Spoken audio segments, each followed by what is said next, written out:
me kai wannan duniya baka iyawa bakin dan adam malan saki zancen duniya.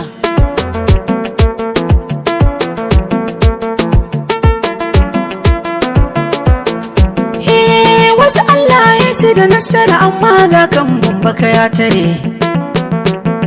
komai in za su sai sun faɗa sun saki sirri babban kuskure.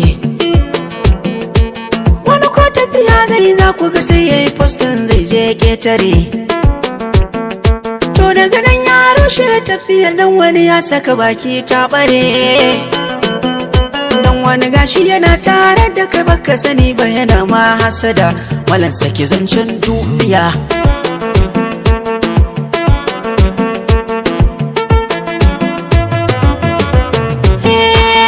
Malan ka zamo mai ra'ayin kanka kar wani ya sauya maka, daga abin da ka sa a gabanka inda akwai kyau kai tsayuwar daka.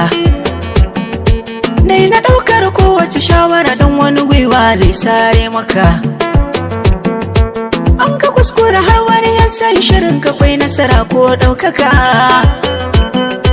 To da ke ta zai baka shawarar da ka bi komai zai caɓe maka, malan saki zancen duniya.